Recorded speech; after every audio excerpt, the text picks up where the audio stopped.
سے دعا کرے کہ اللہ تعالی ہمیں اس آیت کریمہ کے مطابق صحیح کہنے کی توفیق عطا فرمائے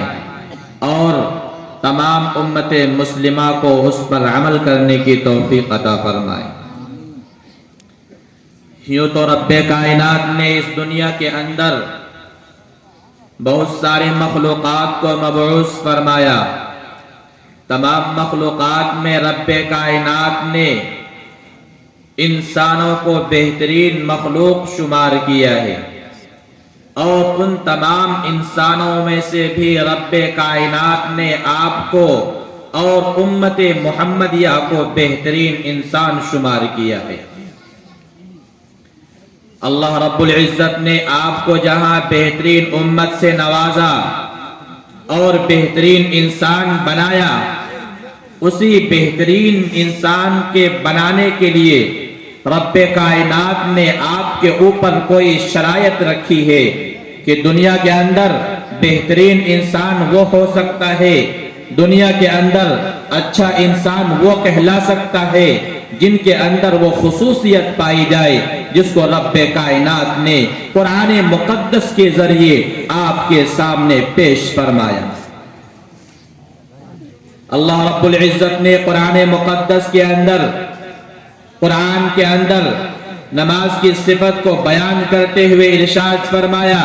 ان الصلاۃ تنہی عن الفحشاء والمنکر، اور کہیں پر رب کائنات نے اقیم الصلاۃ ذکر کیا۔ یوں اگر قرآن پر روشنی ڈالی جائے، قرآن مقدس کے نبوس کو دیکھا جائے، تو رب کائنات نے ان نماز کی عبادت کو اتنی اچھائی کے ساتھ اور اتنی ترتیب کے ساتھ، اور یوں دیکھا جائے کہ رب کائنات نے قرآن مقدس کے اندر نماز کی اہمیت کو اور نماز کو بار بار ذکر کیا ہے، اور یوں خیال آتا ہے کہ جس چیز کا ذکر قرآن مقدس، وہ بہترین کتاب جس میں کوئی شک و شبہ نہیں۔ ہمارا بھی عقیدہ یہی ہے کہ قرآن مقدس اس دنیا کے اندر سب سے بہترین کتاب مانی جاتی ہے۔ ہاں، غیر مسلموں کا بھی یہ عقیدہ ہے کہ قرآن مقدس اس دنیا کے اندر سب سے بہترین اور بابرکت کتابیں ہیں۔ اللہ نے اس بابرکت کتاب کے اندر یہ بار بار الفاظ ذکر کیا، ان الصلاۃ تنہی عن الفحشاء والمنکر، کہ بلا شبہ نماز ایک ایسی عبادت ہے، ایک ایسی اہم ترین عبادت ہے جو انسانوں کو تمام برائیوں سے، تمام بے حیائیوں سے، تمام خرافات سے، تمام بے حیائی سے روک ڈالتی ہے۔ دوسری جگہ ارشاد فرمایا، اقیم الصلاۃ، تم نماز کو قائم کرو، نماز کو ادا کیا کرو۔ آج مسلمانوں کے یہ حالات ہو چکے ہیں۔ آپ نے اپنے کاروبار کے اندر، جب آپ کے دکانوں کے اندر گراہک آتے، آپ کے معاشرے کے اندر جب آپ کے کھیتوں کے اندر پیداواری زیادہ ہوتی، تو آپ یہ کہتے ہیں، اپنی زبان سے یہ کہتے ہیں، یہ تو رب کائنات کے طرف سے ہے۔ گراہک کا دکان پر آنا یہ اللہ کے طرف سے ہے، کھیتوں کے اندر پیداوار زیادہ ہونا یہ اللہ کے طرف سے ہے،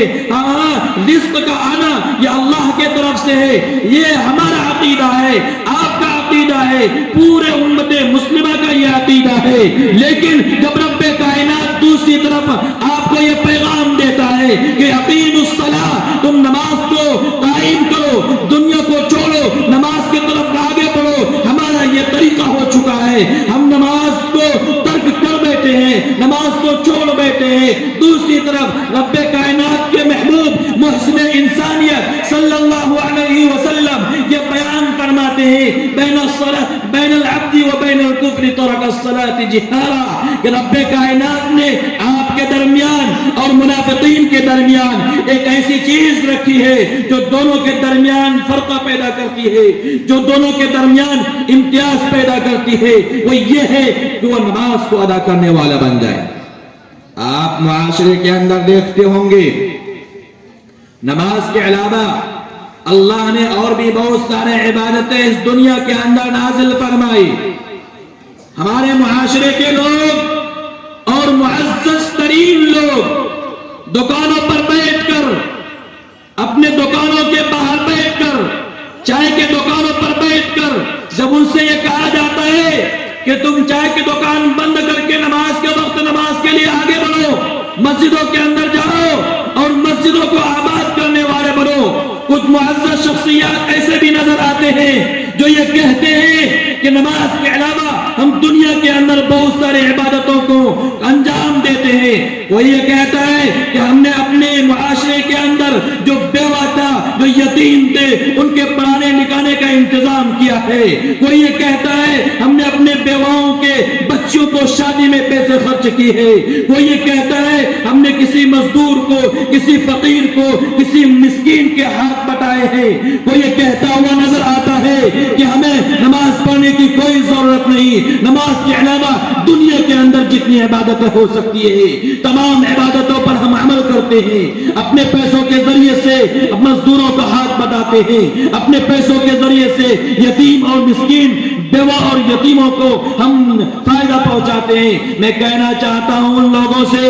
اللہ رب العزت نے آپ کے تمام عبادتوں کو، تمام عبادتوں کی قبولیت کو، تمام عبادتوں کی ذمہ داری کو نماز کے اندر سمیٹ کر ڈال دی ہے۔ اگر آپ کا نماز درست ہوگا، کل قیامت کے دن آپ سے یہی نہیں پوچھا جائے گا کہ آپ دنیا کے اندر کتنے روپے خرچ کیے تھے، آپ سے یہ نہیں پوچھا جائے گا آپ نے صدقہ کیا تھا یا نہیں کیا تھا، آپ سے یہ نہیں پوچھا جائے گا کہ آپ کھیتوں کے اندر کتنے رزق پیدا کیے تھے۔ کل قیامت کے دن میدان محشر میں آپ سے سب سے یہی سوال کیا جائے گا کہ تم دنیا کے اندر نماز قائم کر کے آئے ہو یا نہیں۔